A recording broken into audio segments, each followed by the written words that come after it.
బేహద్ పరం మహాశాంతి, బేహద్ ఆత్మిక పరివారంనకు, ఆత్మిక సోదరి సోదరులకు బాపూజీ దశరథభాయ్ పటేల్ తెలుగు ఛానల్కు స్వాగతం. మనము నిన్న మొన్న 3 పార్ట్స్గా కర్మ మరియు పునర్జన్మ యొక్క నిజమైన రహస్యం, అసలు జ్ఞానము ఆధ్యాత్మికము యూత్కైనా మానవులకి అవసరమా అనేటువంటి టాపిక్ తోటి క్వశ్చన్ ఆన్సర్స్ అనంతబాయ్ మరియు హరిప్రియ మధ్య జరుగుతున్నటువంటి టాపిక్ని మనం విన్నాము. ఇది లాస్ట్ పార్ట్. అసలు మానవులు ఎందుకు దుఃఖిస్తూ ఉన్నారు, కర్మ మరియు పునర్జన్మ యొక్క రహస్యం ఏంటి, ఇది తెలుసుకోవాలి అని అంటే తప్పకుండా మరి మీరు మా ఛానల్ని సబ్స్క్రైబ్ చేసి గంట సింబల్ని ప్రెస్ చేస్తే నోటిఫికేషన్ రూపంలో మీకు తెలుగులో అనువాదం చేసినటువంటి వీడియోలు తప్పకుండా మీకు వస్తూ ఉంటాయి. ఇక టాపిక్లోకి పోతే మనము అసలు రహస్యాన్ని తెలుసుకోవాలి అంటే చాలా ఎదురు చూడాలి, క్యూ పట్టాలి. ఎంతగా వెయిటింగ్ చెయ్యాలో మీకు తెలుసా? ఎప్పుడైతే స్వర్గం దొరుకుతుంది అనుకుంటారో దాని గురించే ఎదురు చూస్తూ ఉంటారు. చూడండి, బైబిల్లో కూడా జడ్జిమెంట్ డే అంటూ 2000 సంవత్సరాల క్రితం చెప్పబడిన దాని గురించి ఈనాడు కూడా దాన్ని ఎదురు చూస్తూ స్వర్గం దొరుకుతుందని వెతుకులాట. అట్లాగే ఇస్లాం ధర్మంలో కయామత్ అంటే అంతిమ సమయం కోసము కుదాతాల నూరు రూపంలో వచ్చి కబ్రులో ఉన్న వాళ్ళందరినీ తీసుకొని వెళ్తారు అనేటువంటి విషయం వాళ్లకు తెలుసు. వాళ్ళు వెయిట్ చేస్తూ ఉన్నారు. ఇంకా సనాతన ధర్మంలో చెప్తే ఇంకా అందరికీ కూడా ఫ్రీ విల్ తోటి జన్మించవచ్చు అంటూ ఆత్మ ముందుకు సాగి ఇంకా పైకి ఉన్నత లోకాలకు వెళ్ళొచ్చు, జన్మ మరణ చక్రం నుండి విముక్తి పొందవచ్చు అనేటువంటి జ్ఞానాన్ని అందిస్తూ ఉన్నారు. కానీ అజ్ఞానం వల్ల మనము దాన్ని ధిక్కరిస్తూ ఉన్నాం. యూనివర్స్లో ఒంటరిగా ఉన్నామా, లేకపోతే వేరే లైఫ్ అనేది పైన ఏ యొక్క బ్రహ్మాండంలో అన్నా, యూనివర్స్లో అన్నా, మల్టీవర్స్లో ఉన్న గెలాక్సీలోనే ఉన్నదా అనే దాని గురించి ఆలోచించవచ్చు. యూనివర్స్ లైఫ్తో నిండి ఉంది అనేది తెలుసుకున్నప్పుడు మరి మన బ్రహ్మాండం అంటే యూనివర్స్ అనుకుంటారు, కానీ ఇది సోలార్ సిస్టమ్. యూనివర్స్ అంటే పరమహా బ్రహ్మాండము. ఈ యొక్క బ్రహ్మాండంలో సోలార్ సిస్టంలో భూమి పైన 7 లోకాలు, కింద 14 లోకాలు ఉన్నాయి. మహాబ్రహ్మాండాలు, పరమహాబ్రహ్మాండాలు, ప్రతి చోట అనేక లేయర్స్ ఉన్నాయి.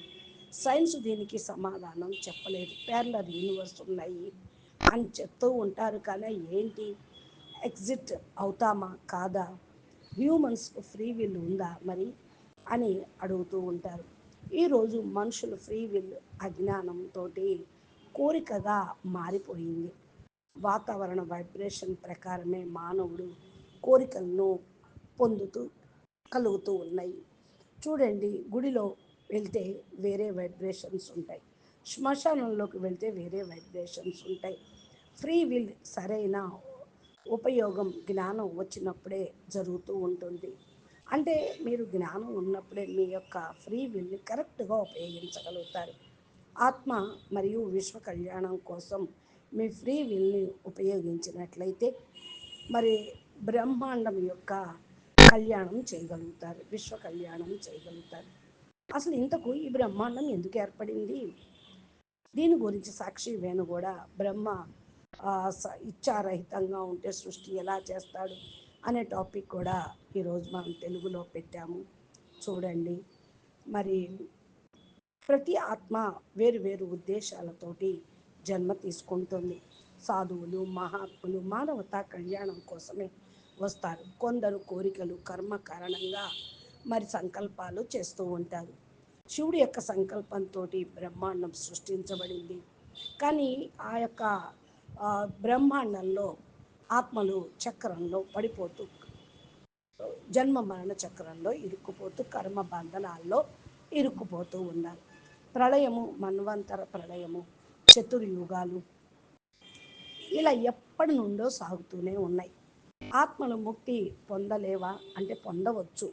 బంధనంలో ఉంటే టైం సర్కిల్ చతుర్యుగాలు చక్రం సాగుతూనే ఉంటుంది.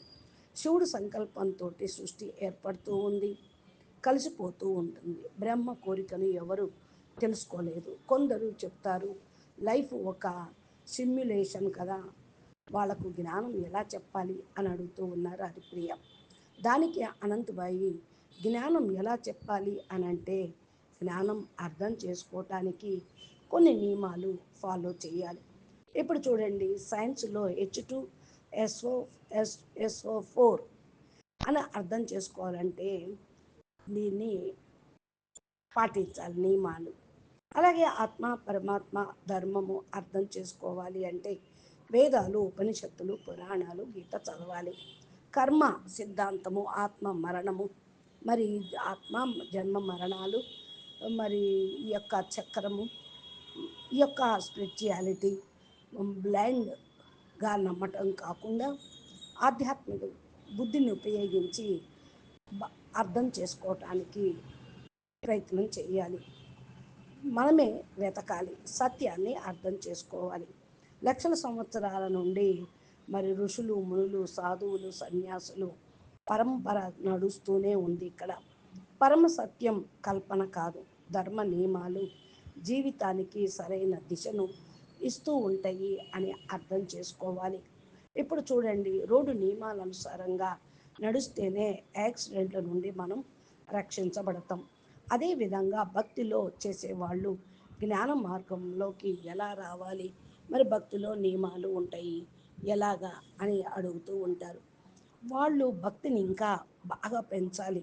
భక్తి నుండి జ్ఞానం వస్తుంది. నెమ్మది నెమ్మదిగా గీత, రామాయణం, మహాభారతం విని జ్ఞానం అర్థం చేసుకోవాలి. ప్రతి వ్యక్తి ఒక్కసారిగా జ్ఞానంలో పెరగలేదు, కానీ భక్తి నుండి మార్గం తెరుచుకుంటూ ఉంటుంది.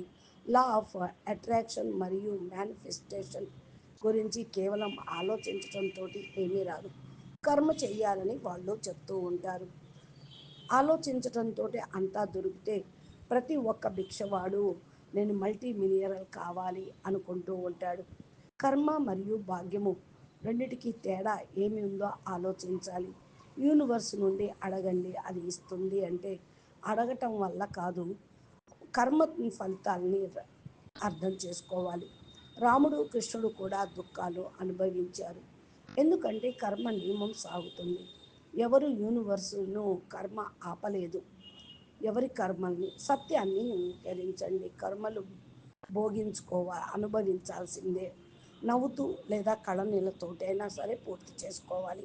సత్యాన్ని అర్థం చేసుకుంటే జీవితం సులభం అవుతుంది. ఎవరైనా ఏంజల్స్, గెలాక్సీ లేదా యూనివర్స్ దుఃఖాలను తీసివేయలేదు. సత్యం సమీపంలో ఉంటే ఆనందం వస్తుంది. రాబోయే కాలంలో స్పిరిచువల్ ఎవల్యూషన్ కాలం 26-27లో లోకులు మరి ప్రజలు కళ్ళు తెరుచుకుంటారు, ఆధ్యాత్మికం వైపుకు వస్తారు.